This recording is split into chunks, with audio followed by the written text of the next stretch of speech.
هلا بنات، صباح الخير. شلونكم عيني؟ ان شاء الله بخير.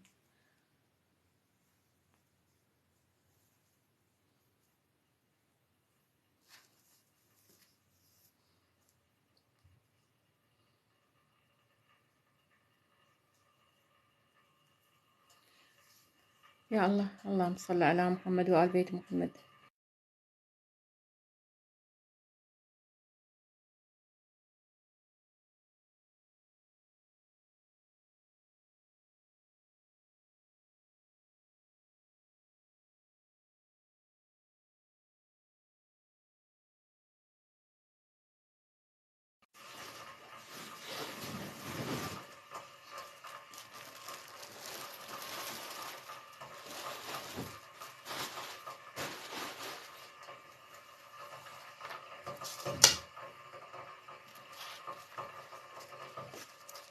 يا صباح، اللهم صل على محمد وآل بيت محمد. بنات، اليوم عندنا فصائل ثوب.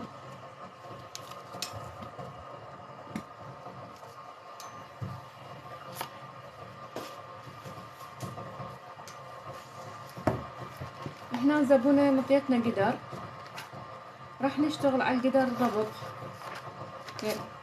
زين عيني.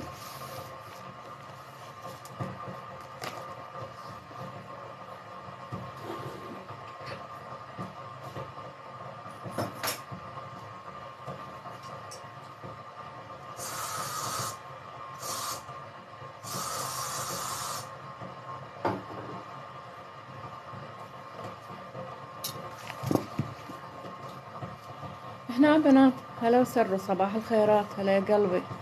هنا بنات، اول شي ناخذ القياسات للزبونة. طبعا هنا الزبونة مطيتنا قدر وتريد بالضبط عليه.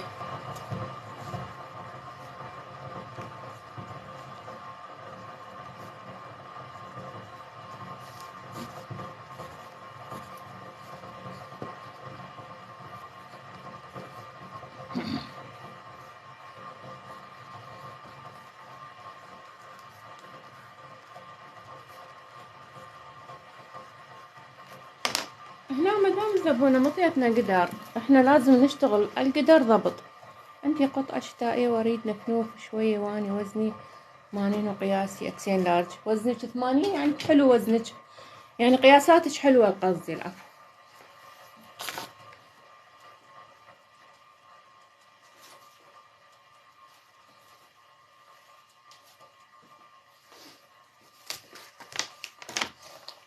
هسه هنا اول شي هذه القطعة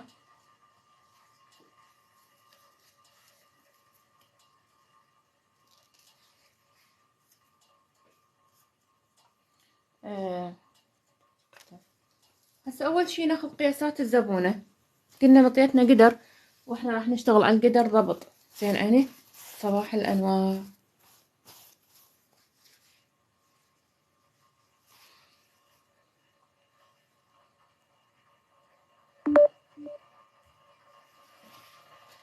فأول ما أبدي أخذ قياس الكتف. أول ما أبدي أخذ قياس الكتف.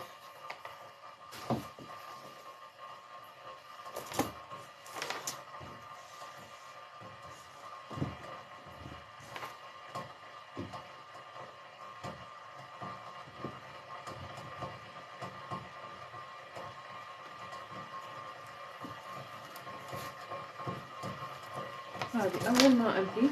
يا الله، إن شاء الله يا رب اكتسبنا عملنا هذا الوجه الكريم إن شاء الله. بس هذا عندي الكتف 40. هاي 40. زين. هنا عندي قياس الصدر.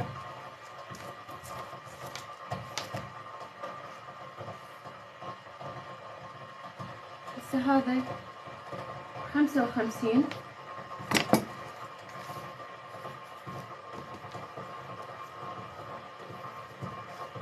الخصر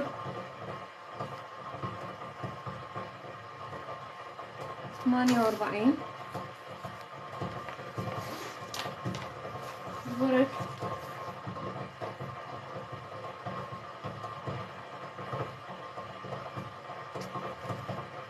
60. طول أرض الشليل الديال من جوا كم ناخذه.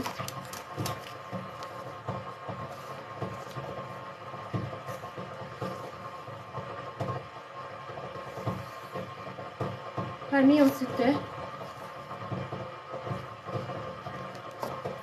وطول الجلبية ناخذها.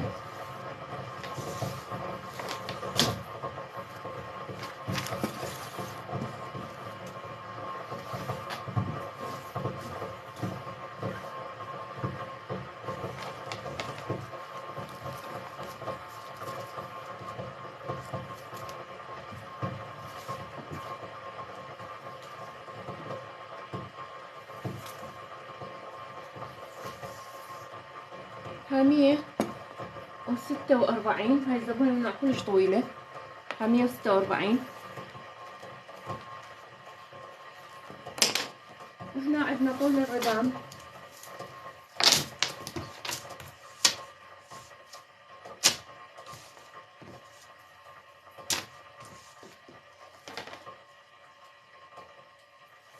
هاي من هنا إلى هنا 63.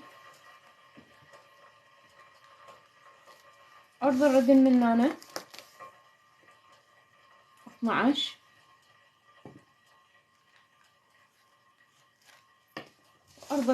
منها بزقات منها أرضية. طبعا هي كلش ضخمة وطويلة وسمينة، ما أعرف هاي الدجاجة يعني هي شلون عليها. هسه راح تظل تبهذلني بيها يا قصيفة يا مدري شنو، بس هي هاي تقول كلش زينة علي، بس عرضيلي الردان من هنا. فهاي باعي اخذ لها 22 الزند. انطيتها يعني زيادة، قالت بس الزند شوي عرضيلي اياه. زين هسه شو اسوي بنات؟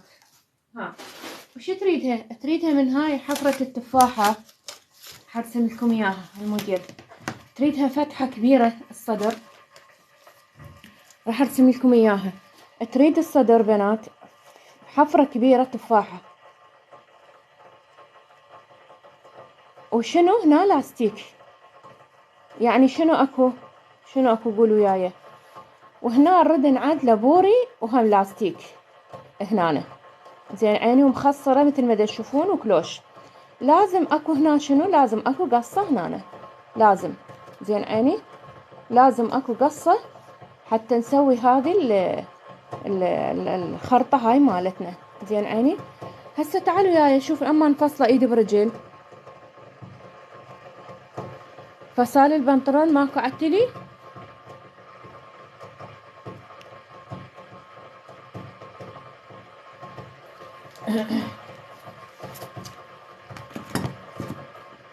خاف ما نزلته البارحة شوية كان متوسع هنا. هسه هاي بنات اذا اريد افصله يعني اذا اريد اسويه اشتغله ويا عرض القماش هو بيه ليقرة بس مو مثل الطول. باعي طول شلون بيه ليقرة قوية. خل اشوف هنا الزبونة ايش قد جايبت لنا قماش. نشوف الزبونة ايش قد جايبت لنا قماش. هي قالت انا جايبه 3 بس بعد ما ادري انا اقيس واشوف. زين هسه هي قالت انا جايبه 3. اشوف هاي 3 هذه اصلا 2 ونص. هذه 2 ونص لين باعي هذه فرق عن 3 امتار. راح افصل لي ايد برجل بس احاول انه اسويها بالطريقه بحيث ما يصير فاتح وطوخ، انه يصير كله فد لون. راح احاول انه افصل اياه بطريقه معينه بس شنو يصير كله فد لون. يعني صح احنا ايد برجل راح نفصله بس كله فد لون يعني مو فاتح وطوخ. خل اجرب. اول مره نطلع قطعه الظهر وبعدين على كيفنا نطلع قطعه الامام. زين هنا هسه احنا من راح نفصل هي بالطول ويا اتجاه النسيج. يعني قلت لكم انا الزبونه شايفتها من ضخمه عملاقه ما شاء الله الله يستر عليها. القد انا جايبت لي شفتوا ايش قدوته مال وحده قياس 40 يعني قياسات كلش ناعمه. فايش راح نسوي؟ راح نفصل هي ايد برجل. ليش؟ لانه هنا عندك الليقره مالت القماش كلش قويه يعني على القياس اللي اعطتني اياه راح يلبسها. لكن اذا فصلناها بالعرض طبقنا 4 طبقات بالعرض لا ما راح يلبسها.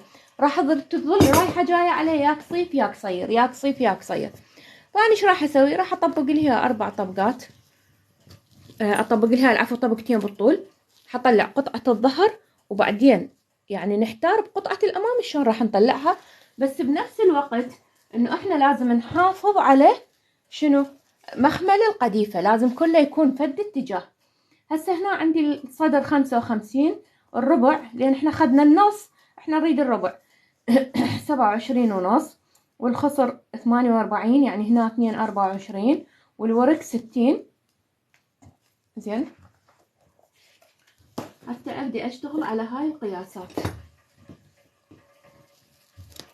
هاي قطعة جابت لي إياها من الصيف، كم مرة جت هي وأنا بعدني ما مشتغلة هسه راح نشتغل هي عندها قطعتين، وحدة تريدها لاستيك وحدة تريدها قيطان، نفس القصة نفس الشيء يعني تريدها. فنفصل هاي وعلى أساسها نفصل القطعة الثانية. هسه أول شي راح أحدد الطول، أول شي راح أحدد طول القطعة. هنا عندي طول الثوب للزبونة 146، راح نضيف له 5. لا ما تصير إذا تصير ينشال من قدام، إذا تصير بس دورات شو نسوي؟ يعني نخرط خفيف. هسه احنا نقدر هاي منقصه، زين عيني. اي حبيبتي هاي سترة خياطي، أنا ما ألبس جاهز أبدا ما ألبس جاهز لأن ما أحب الجاهز، وشوية يعني صراحة أنا قياساتي ما مرتبة فما يقعد علي جاهز بسهولة. هسه أول شي هاي نتركها على عمود الخياط، هذه باعي هاي اللي الخياط نترك.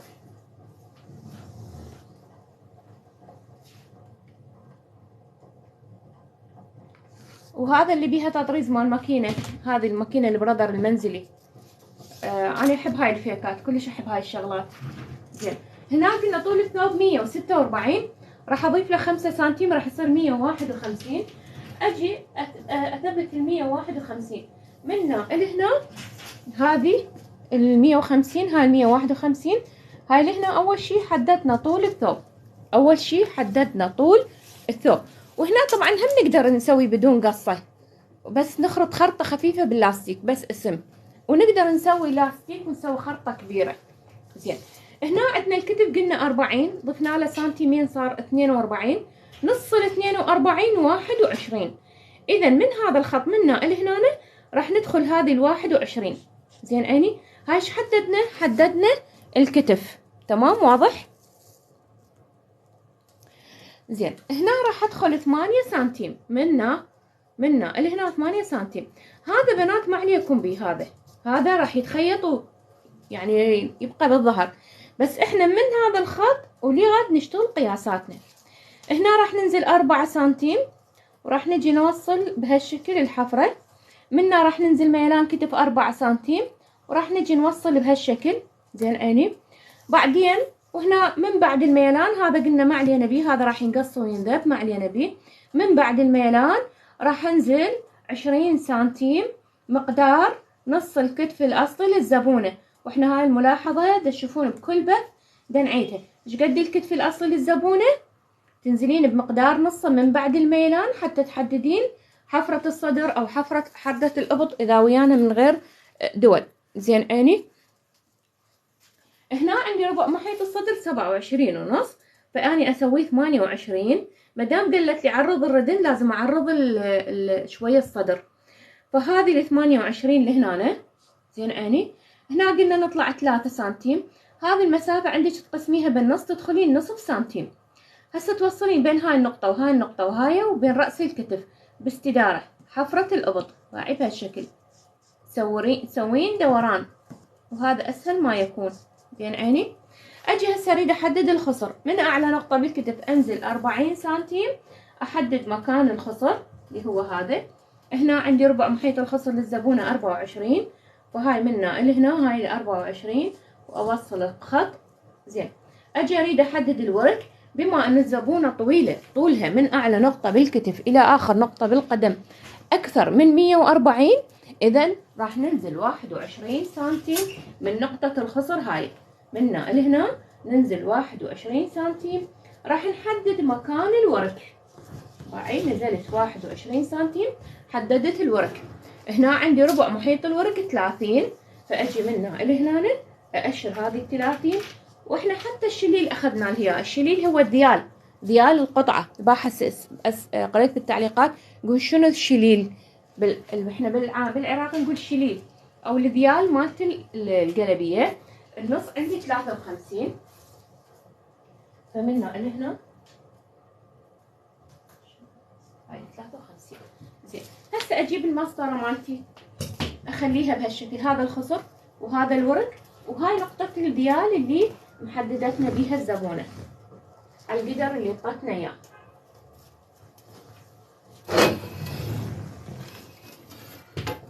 هنا احنا طبعا لازم ننطي احتياط، راح انطي سنتيمين ما انطي اكثر على مود اشتغلها اوبرها طبق. شلون تجهز باعي ما راح انطي بس سنتيم فقط.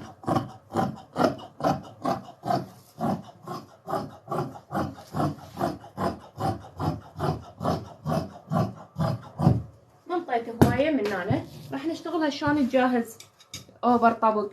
زين هسه اريد اعدل الزياد، اطبق خط الجانب، اطبق الوسط ويا خط الجانب باعي، اعتمد على اقصر نقطه باعي بنات، اعتمد على اقصر نقطه اللي هي هاي.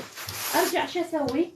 اطبق النص مرت الاخ، وقلنا نعتمد على اقصر نقطه اللي هي هاي، اجيب خط عدل مستقيم بهالشكل.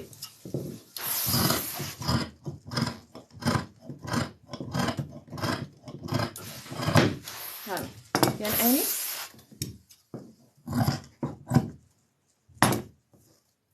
هسه هذا الثوب خلاص، شوي راح اصعد بعد احفر سنتيم من الجانب حتى ما يزايد باعي شوي بعد. هسه اجي اريد اطلع قطعة الامام. زين احنا هنا ايش سوينا؟ فصلنا بهالشكل، فصلنا بهالشكل. بما انه انا اريد احافظ على اتجاه النسيج او المخمل مالت القذيفة، فشو اسوي؟ هذه القطعة نفس الشيء هم لازم شو اسوي؟ افصلها بنفس الاتجاه، لازم تتفصل بنفس الاتجاه اللي هو هذا باعي بهالشكل. احنا قلنا راح نسوي قصة على الخصر، فاول شي راح نطلع التنورة وبعدين نطلع قطعة الصدر باعي حتى يبقى كله نفس الاتجاه.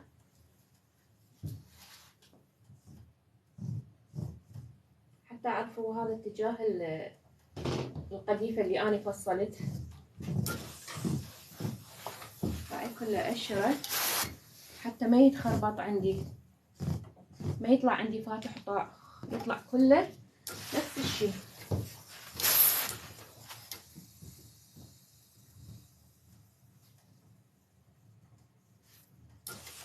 يقول انت طويلة وراهية وفردين بكيفك، جيبي 3. واحنا حتى لو نطبقي 4 طبقات بالارض ما يكفي، لازم نخلي لها بتطواله من فوق.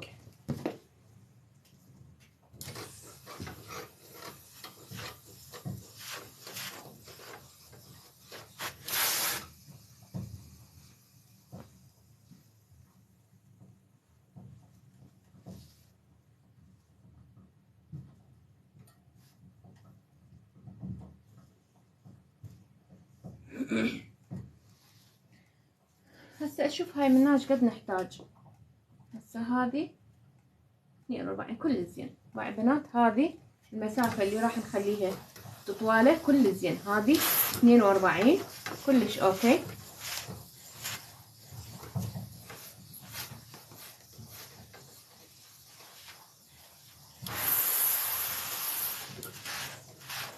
قلت لكم انا هاي زبونة يعني شايفتها يعني ضخمة، تصير مع هذا الثوب الظهر يعني تريده مجسم كلش.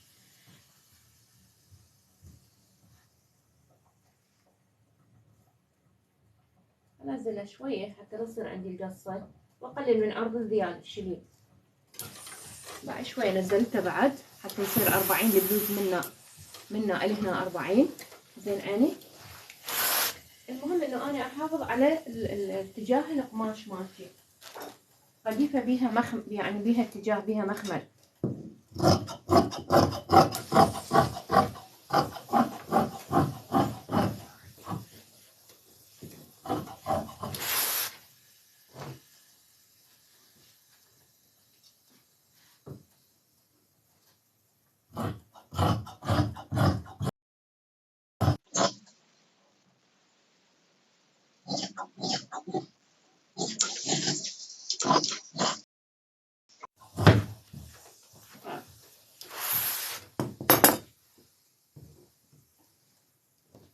هاي من هنا الى هنا. هسه راح اجي اسوي القصة مالتي، اسويها على نايلون، لازم تشريح.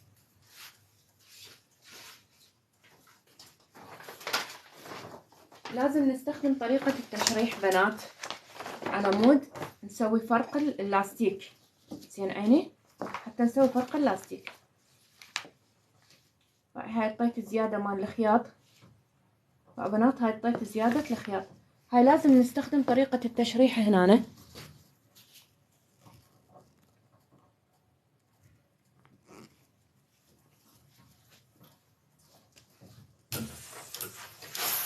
هاي عندك هذا الجانب الصدر،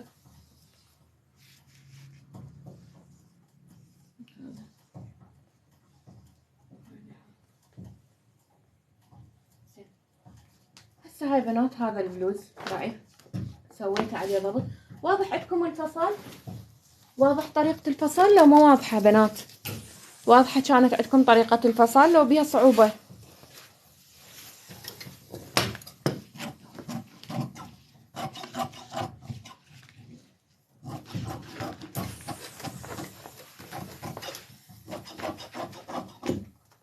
هسه هذه عندي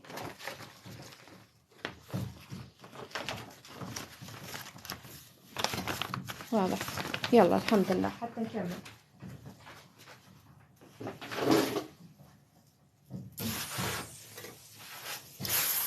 هسه نجي للأمام ننزل ميلان كتف 2 سنتيم. للأمام ننزل ميلان كتف 2 سنتيم. منا عندك من حفرة الأبط تدخلين أيضا 2 سنتيم، تبدين صفر تدخلين الاثنين وتنهين بصفر. زين عيني، هذه ميلان كتف 2 سنتيم، نبدي صفر ندخل 2 سنتيم ضروري هذه وننهي بصفر. هنا أنا ما راح أسوي بنسة جانبية. إيش راح أسوي؟ راح أصعد، ما راح أسوي بنسة جانبية، راح أصعد منها 3 سنتيم. هاي ضاعي أقصها، هي هاي بمقدار البنسة، وأبدي أتدرج إلى أن أوصل بيها لخط النص.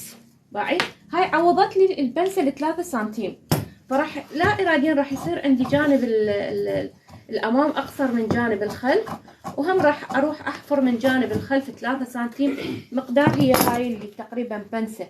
بعد ما أسوي هنا بنسة لأنه قلت لكم هذا كلش ضاب يعني مو راهي، بس شنو نرجع لقط الخلف نقص من عنده 3 سنتيم. لأن من راح نرجع هاي القطعة بقى هسه هاي قدامكم، من راح نرجع هاي القطعة على هاي شوف ايش قد فرق، بقى ايش قد فرق 3 سنتيم. هاي من تجين تربطين هنا ايش راح يصير؟ راح يصير عند الجانب الخلف اطول من جانب الامام. هاي هياتي قدامكم بنات بقى اشوفت عينكم على قولة القايد. باعي هذه شوف ايش قد فرق 3 سنتيم اللي هي هاي. فمن راح تجين تخيطيها ويا التنورة ايش راح يصير؟ راح يصير عند الجانب الخلف، هاي بالنسبة للي يتابعونا جديد، جانب الخلف راح يصير أطول من جانب الأمام بمقدار هي هاي 3 سنتيم اللي قصيناها. فايش راح أسوي؟ راح أجي أحفر من حفرة الأبط يعني 3 سنتيم. نرجع هسه لقطعة الأمام هاي اللي احنا دا نشتغل عليها. صباح النور والسرور. زين هسه أجي هنا الزبونة تريد الحفرة التفاحة كلش كبيرة، تريدها تقريبا فد 23، تريدها 23. زين هاي 23 هياتها، هذه 23 هذه. زين راح ادخل منها 8 سنتيم، هاي 8، وراح اصعد خط عدل. هذا القلم اليوم ما يكفي. زين دخلت هاي باع بنات 8 سنتيم، وصعدت ويا حفرة الرقبة اللي احنا 8، صارت عندي بشكل مستطيل. زين تريد هسه هي شو تريد؟ تريد من عندي حفرة تفاحة كبيرة. انا نزلت منها لهنا 23 وبعد راح انزل منها 2 سنتيم. هاي الاثنين لوين راح اجي؟ راح اجي اوصلها للزاوية هاي باع بشكل قوس. زين ايش عندي بعد؟ هاي المسافة منها لهنا شو اسوي؟ اقسمها بالنص. هسه هسه هاي ايش قد؟ هاي 22 نصها 11. هاي 11. اجي شو اسوي؟ اطلع منها بنات فد 2 سنتيم زين، وابدي ارسم القوس مالتي بهالشكل وارجع انهي بالكتف. صارت عندي حفرة تفاحة كبيرة هاي زين. هاي حفرة الصدر.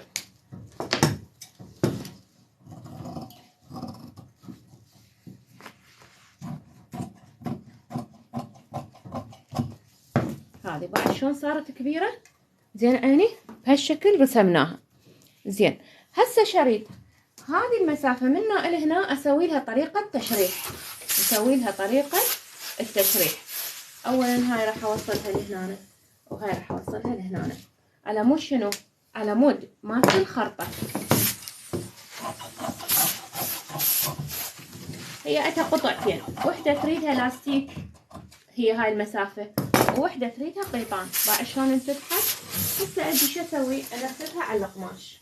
هذا القماش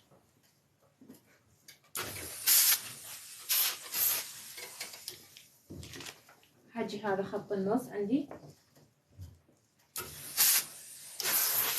هنا. لازم يصير عندي خياط بالنص. خلينا نستخدم هاي مفتوحة حتى هاي تبقى للردان. نستخدم هاي الجهة المفتوحة. هنا بنات لازم يكون عندي خياط بالنص.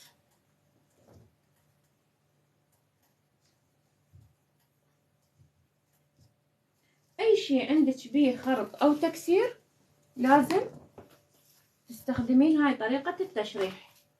معي اجيب القلم مالتي اخليه براحته.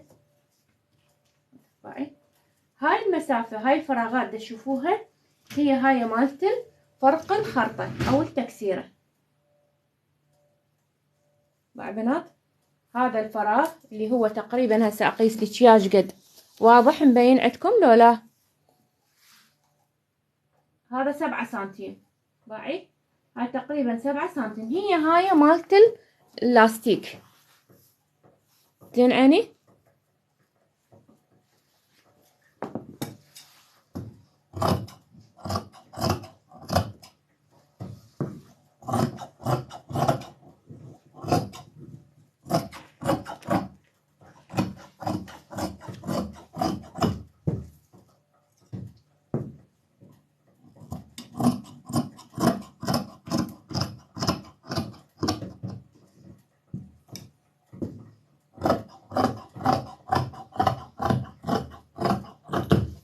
هاي باع بنات لازم يصير بيه خياطة هنا.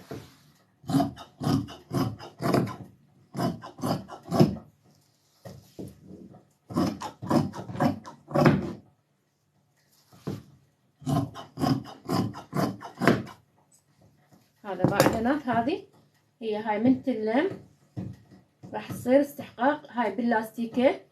راح تصير هي هاي الزيادة. شوفي هاي 7 سنتيم فتحنا بين قالب وقالب 7 سنتيم. هي هاي مال فرق ليش تصير مفتوحة؟ راح تخلي لاستيك بالنص. ليش تصير مفتوحة؟ لعد شلون؟ هسه انت من فتحتيها باعي ليش تصير بيها خياط؟ باعي انت هسه هاي مو هي عدلة بهالشكل، من تفتحيها ايش راح يصير؟ باعي هذا شلون يعني ما يبقى بعد عدل. اذا تعوفيها عدلة راح يصير عندك بواطة هنا. شلون راح يصير هيجي؟ عبالك تنقلب او تنشفي لي قدام زين. باعي شوفي هسه هاي اذا بدون خياط هسه هذا عندك خط النص وكأنما القماش متصل مو مفتوح. من تجين تخلين هاي هنا هذه باعي تخليها هنا هذه وتفتحيها. باعي من تفتحين ايش راح يصير؟ باعي القالب ايش قد الرفع؟ باعي منها ايش قد الرفع؟ وباعي منها ايش قد اندفع؟ باعي تقريبا صار عندك شلون منها تقريبا 2 سنتيم منها 2 سنتيم ابتعد عن خط النص. فهاي شي يسوي؟ راح يعطيك زيادات، راح ينطيك زيادات. والله يا ريت تشوفين اياه. ان شاء الله هسه نخيطه حسب الوقت اللي عندنا زين. هسه هذه خلصنا. بعد الردان عندنا الردن هم تريدها ضيقة ما تريدها عريضة، فأنا راح افصل الهياب بهالطريقة. بس الزند اخليه له مثلث. باعي قطعة الزند راح اخلي لها مثلث شلون.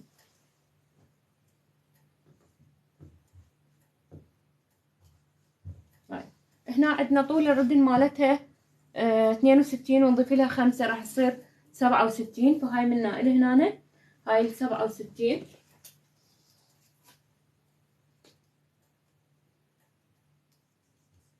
زين عيني. هنا عندنا ننزل 16 نحدد مكان الزند. قلنا عرض الزند 22 فهاي ال 22 ضبط. زين قلنا منا ندخل 2 سنتيم ونوصل خط بين نهاية الزند وبين نهاية العضد بهالشكل. قلنا هاي المسافة منا اللي هنا تقسميها بالنص، منا تصعدين 2 سنتيم ومنا تنزلين سنتيم ونص، ويا هاي الاثنين تبدين تدرجين للنص، تسوين قوس لحد النص وترجعين قوس بالعكس لحد النص وتطلعين بهالشكل. ومنا قلنا عرض العردن 12 وهاي ال 12 نوصل خط بهالشكل.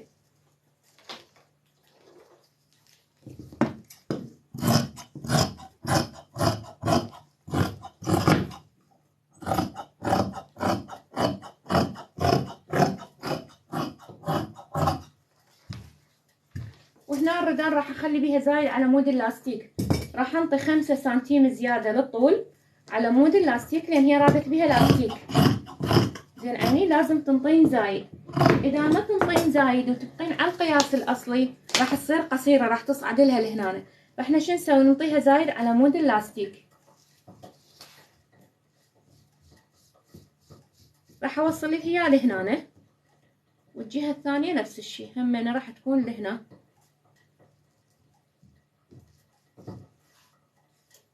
بعدين احدد خط اللاستيك.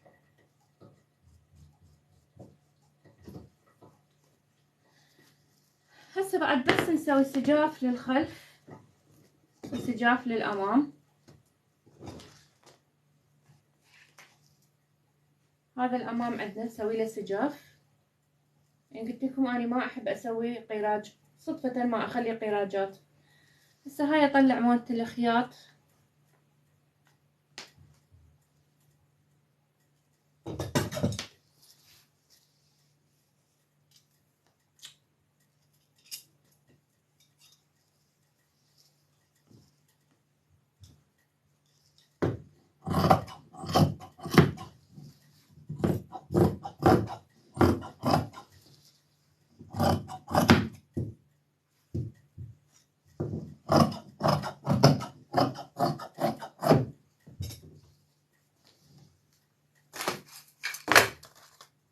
هاي افصل عليها القطعة الثانية بالضبط، عليها افصل.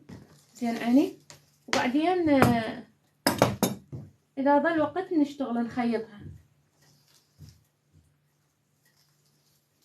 لو تردون هذا ننهي البث بين ما افصل القطعة الثانية ونسوي مقطع للخياط بكيفكم. بين ما افصل القطعة الثانية وشوية اشحن موبايلي لان ما بي شحن، ما اعرف صايرة من افتح بث يسحب شحن مو طبيعي. القطعة الثانية نفسها ضبط بس هي قيطان بدل لاستيك قيطان، بس هي نفس القصة. هسه هاي خلصت بنات، بعد ما عندنا بيها شي. الثانية لازم اقصها عليها ضبط بالضبط، اقص عليها نفس القياسات.